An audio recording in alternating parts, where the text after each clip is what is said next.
Hi guys, welcome to another session. And as you might have given the NEET exam, so you would know that how your paper went. But according to the people that I have asked to and people who have approached me, it seems that this time NEET PG exam was a bit easier side, on the bit easier side, and it would lead to a lot of competition one way or the other now.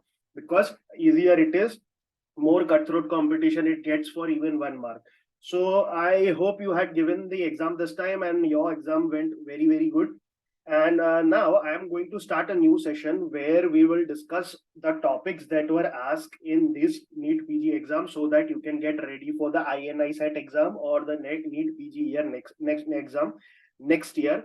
Now, according to best of my knowledge, there have been topics like this. So this is the first lecture in the series, and the common topics that we have been seeing over here are common topics that were asked in exam were there were lots of questions on nutrition and vitamins. Nutrition and vitamins. So questions were asked on wet berry. Then a question was asked on scurvy. Question was image-based question of bow legs. Okay, bow legs, as you might know, something like this. Okay, so image-based question of bow legs. Then they asked question about biotin is inhibited by what in raw egg. So it was avidin biotin. Then Wernicke's encephalopathy, mammillary bodies. Wernicke's encephalopathy.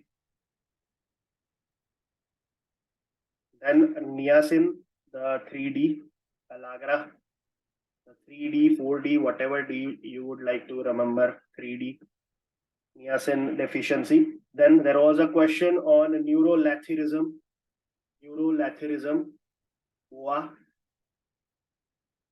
where there is a cerebral palsy like spastic paraplegia is there, and a patient walks with a cross leg. So neurolathyrism question on BOA was there.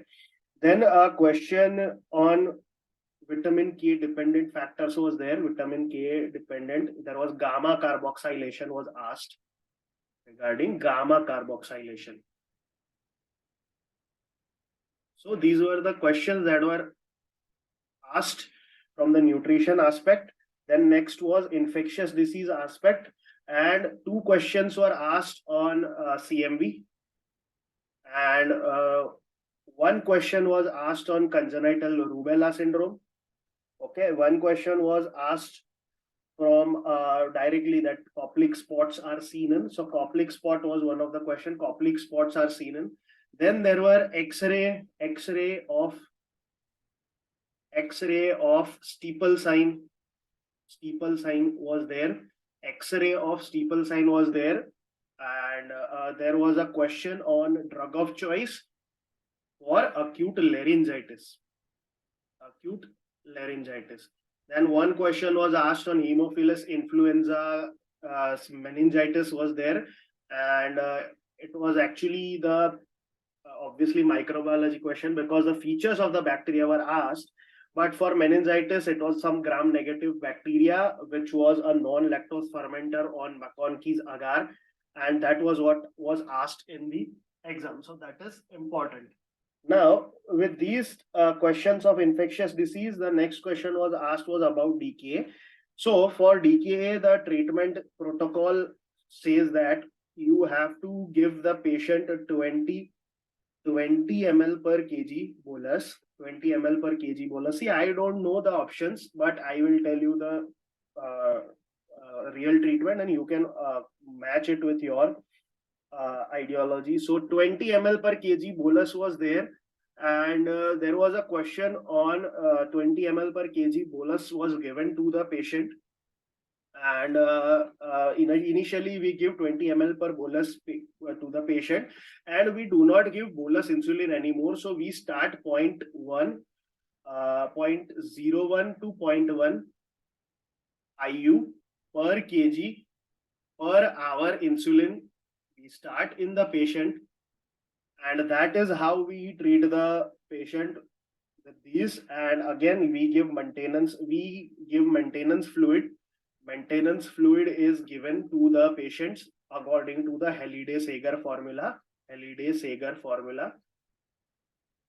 And the dehydration correction is the primary treatment, and dehydration correction is estimated to be either 7% in moderate DKA and 10% in severe DKA. So estimate a patient is of 100 kg, then 7,000 or 7 liters or 7 kg, that is 7,000 ml. That is 7% of 100 kg. So that is the amount of fluid that you have to give in 48 hours, 36 to 48 hours. So that is what you give to the patient, and that is very, very important, that this is how you give the patient treatment in DKA. Then another metabolic inborn errors of metabolism questions were asked, where myocardial disease was asked, and there was a phenomenon known as second wind phenomenon. Here what happens is that the child plays a lot and child gets tired, and due to that the child gets tired and child sits, and suddenly child has more energy because initially there is lactic acidosis in the muscle, and once the child rests, the lactic acidosis goes and the child has second wind phenomenon. Then they ask something about Tay-Sachs, where there is cherry red spot with no hepatosplenomegaly. So you have to remember that cherry red spot with no hepatosplenomegaly is seen with Tay-Sachs disease, and alkaptonuria was asked, black urine. Alkaptonuria has black urine, and that you will never forget. So I guess these were the patients, these were the questions of pediatrics, and we will cover each and every one of this topic in different lectures. And today, right now, we will try to cover what important things you need to know about torch infection. So torch infection will be today's focus. We will try to learn something about torch infection, because torch questions have been asked so commonly that we will approach them one by one. And first disease that we begin is varicella. So varicella comes in O, and there is a varicella disease. And with varicella, what happens is that with varicella there might be either first or second trimester infection might be there of varicella to the mother, and then there is third trimester infection to the mother. Okay, so there is very different, the clinical features of both this are very different. And here, when the first and second trimester it is involved, it is known as congenital varicella syndrome. Okay, and in third trimester, it occurs as neonatal varicella syndrome. And that is very important. Why? Because in first and second trimester, there is organogenesis. And when the varicella affects during first and second trimester, the organogenesis is impaired. So there occurs as a limb hypoplasia, and that is known as hypoplasia. Limb hypoplasia is there, which is known as cicatrix. You know, if you had seen the image of phocomelia in thalidomide, it is similar to that. And there is a hypoplasia of limb. The child is low birth weight. The child is premature. Child is IUGR. Premature. Child has chorioretinitis. Chorioretinitis is there. There is microcephaly. There are cataracts. Microcephaly. There are cataracts. There are cataracts in the patient. There is duodenal stenosis. There is GI bands are present.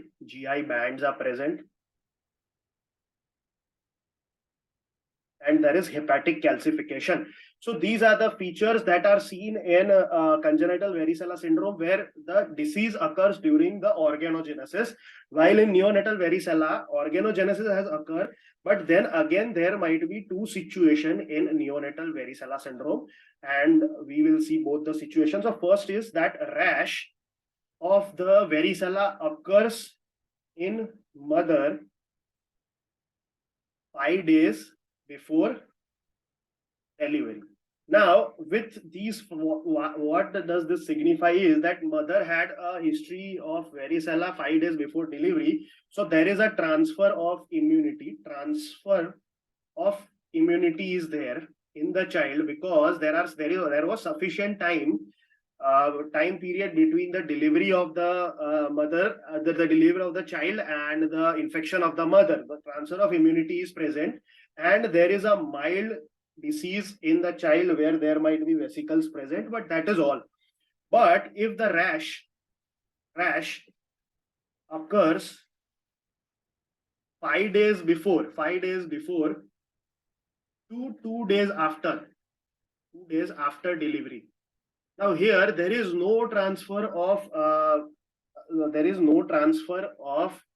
immunity because there is not sufficient time of the disease onset and the transfer of immunity. So this causes severe neonatal varicella. Severe neonatal varicella, and here what happens is there is hemorrhagic pneumonitis. Hemorrhagic pneumonitis is there in this patient. There is severe crops of disease. Severe crops of vesicles are there. There is fever. There is shock. Septic shock is there. And there is liver failure. Acute liver injury is there, and patient might go into ARDS. So these are the features of neonatal varicella, and this is how usually what you see. Now, in patients, prenatal USG, you might find prenatal USG, you might find features of congenital varicella or might find the signs of neonatal varicella. So congenital varicella, we saw that there will be hypoplasia of limb, microcephaly, IUGR, hydrops, polyhydramnios. While in neonatal varicella, it will be like that the patient has IUGR, patient has low birth weight, and that's all. Nothing else usually will be found. Now, the treatment in case of neonatal varicella is that you should give, there are two things that, you can give either IV acyclovir and it is IV IG or VZIG or varicella zoster immunoglobulin. So when to give what? So in case of IV acyclovir, you give this varicella and IVIG, you will give it to all patients newborn within 96 hours of exposure, within 96 hours of exposure. So this is the drug of choice, and it is given within 96 hours of exposure. And what does this when to give that? If the child is ELBW, extremely low birth weight, or if the delivery has occurred less than 5 days before, if the rash has occurred less than 5 days before delivery or more than 2 days after delivery. So if you have severe varicella syndrome, or the patient is ELBW, or maternal immunity is absent, so maternal immunity is not there.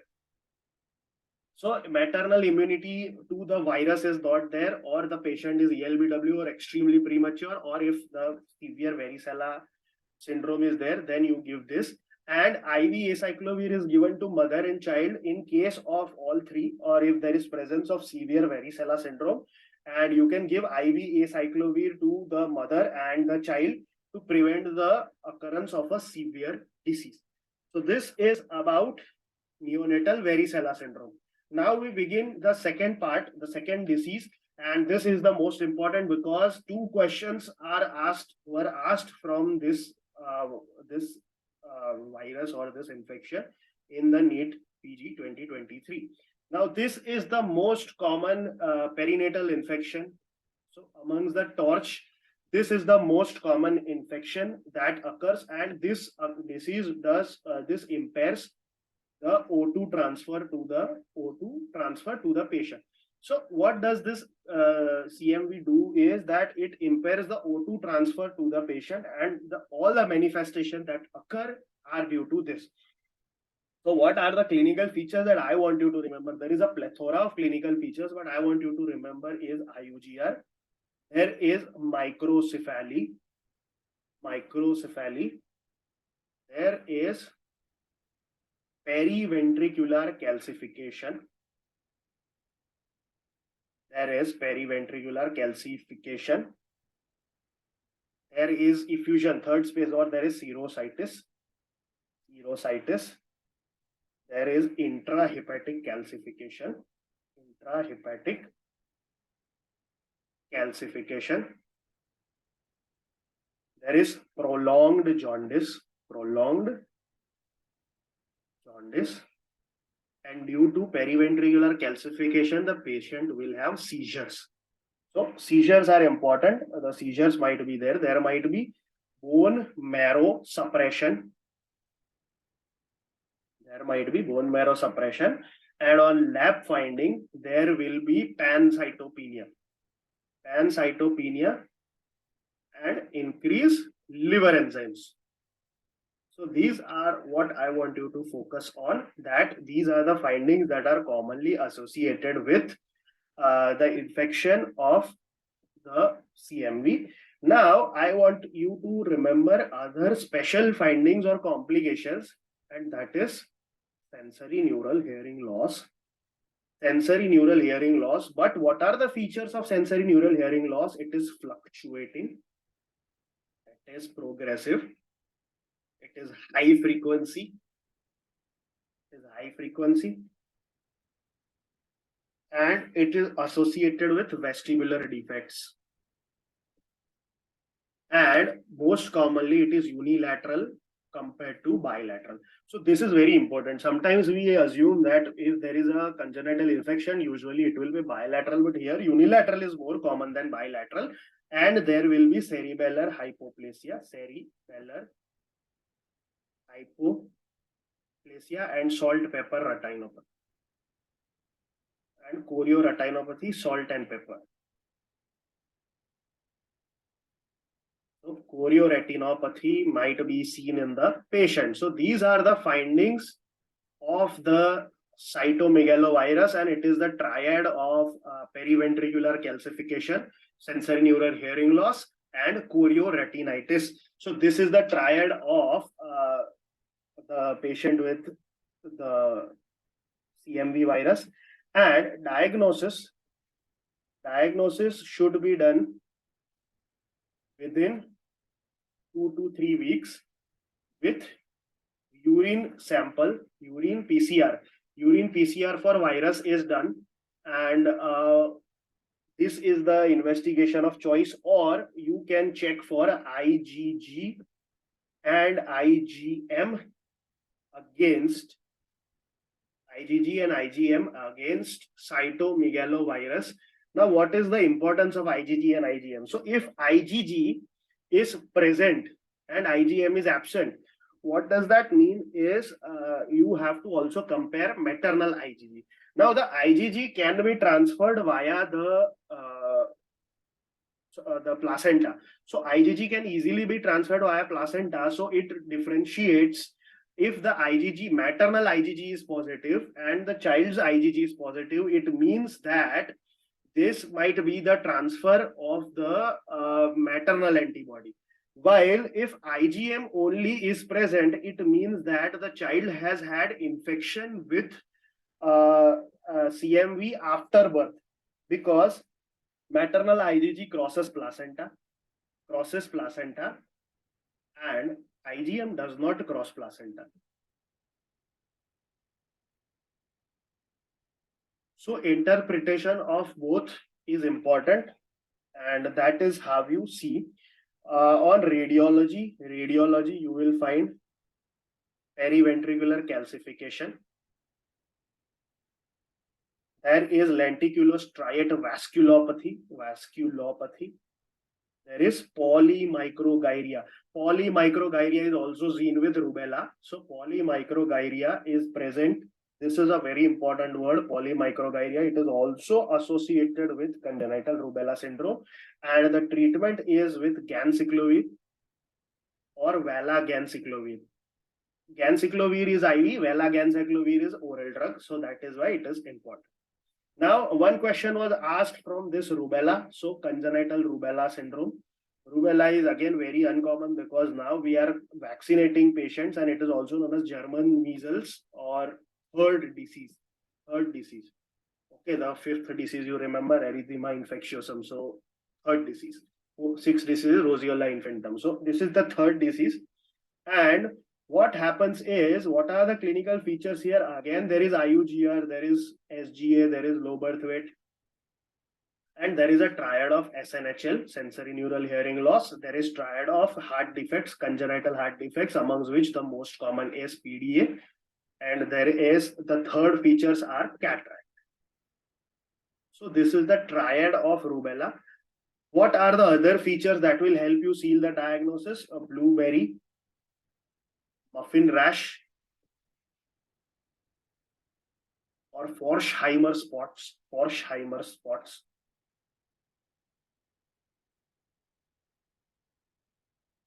Okay, there are Forsheimer spots. There might be associated purpura. There might be associated jaundice.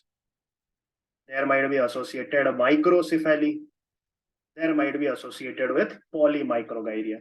So that is important.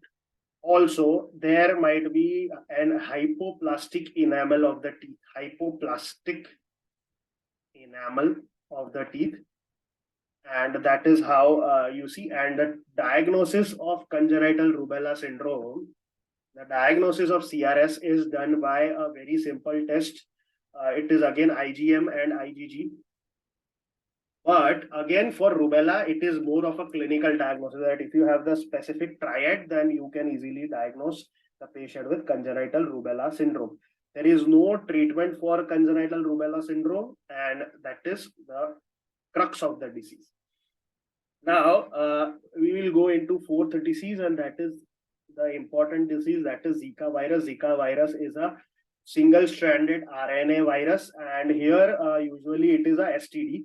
So it might pass from, it is a STD means though it is passing through sexually transmitted route, it is more commonly causing the microcephaly, stillbirths,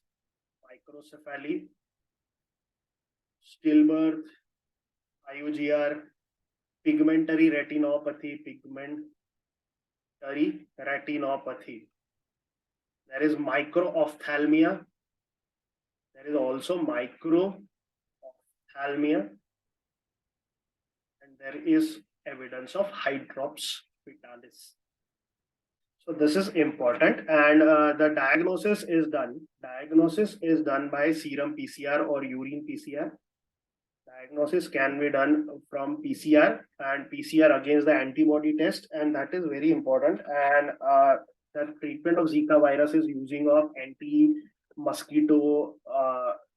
The anti-mosquito measures are very important, and that is the crux. Now we will go into toxoplasmosis, and toxoplasmosis is again a very common disease. Toxoplasmosis. And toxoplasmosis, again, it is with relation cat feces, and usually it causes a full-blown disease in a patient who is immunodeficient. But the triad is chorioretinitis, headlight in a fog, chorioretinitis. There is intracranial calcification, and due to intracranial calcification, there is hydrocephalus. And here there is macrocephaly and not microcephaly. All disease that we saw had microcephaly, but here there is macrocephaly, not due to increased brain size, but due to hydrocephalus. And hydrocephalus occurs due to periaqueductal stenosis. So there is presence of hydrocephalus. Again, there might be intracranial calcification. This intracranial calcification of the toxoplasmosis is either single or multiple, and it involves basal ganglia, meninges, choroid plexus. What are the other findings that you see? There might be visual deficits due to retinopathy. Visual deficits might be there. Iridocyclitis. There might be labyrinthitis, and there might be strabismus, nephrotic syndrome, myocarditis, precocious puberty, hypothyroidism, diabetes insipidus, everything can be seen with toxoplasma. And all these are the diagnostic pointers that you should see in the patient's case. Now, what are the diagnostic markers? So, toxoplasma PCR assay. PCR is a good test. You can also do ELISA. There is a test known as Sabin-Feldman dye test, and it compares the Sabin-Feldman. What does this do? Is this compares IgG titer of formalin fixed tachyzoids to the IgG of the body. So this diagnoses the presence of the antibody test, and this is Sabin-Feldman dye test. It is commonly used for screening test. Now, you can also go for immunoglobulin gamma release assay. You can go for IgM immunofluorescence. But the investigation of choice usually we go for is PCR of the antibody, and that will help. Treatment, if the mother is pregnant, spiramycin. If the pregnancy is less than 17 weeker, but if more than 17 weeker, you give sulfadoxine, sulfadiazine, silver sulfadiazine, this is sulfadiazine, and a pyrimethamine combination. Because after the 17 weeks, there is actually the closure of the neural tube defect. Neural tube occurs within 4 weeks of pregnancy. It is closing, the anterior and posterior will close up to 28 days.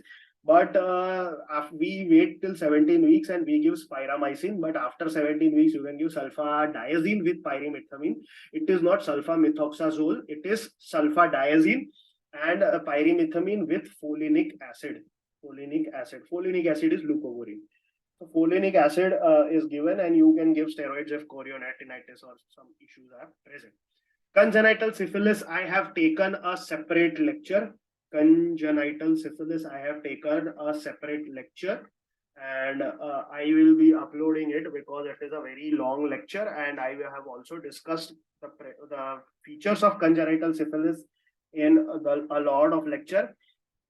Again, for herpes is a very uncommon infection, and again herpes I will take a separate lecture because it is a very long feature. But usually herpes, I want you to remember over here, is it causes temporal lobe epilepsy and it causes meningoencephalitis. Meningoencephalitis, and it is commonly seen with herpes HSV2. So HSV2, usually we have meningoencephalitis with temporal lobe involvement. And here we have patients with temporal lobe involvement, and usually MRI is used for diagnosis. But again, for herpes, you can also go for serological test that will help you see the diagnosis.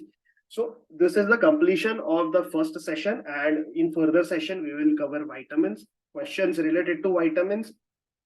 Then in the next session, we will see the approach for in-one errors of metabolism. So these 3 lectures I have planned. These 3 are the important topics according to the NEET PG, according to the exam that was taken today. And I want you to remember this and watch this lecture, and I hope it will help you. I will see you in the next one.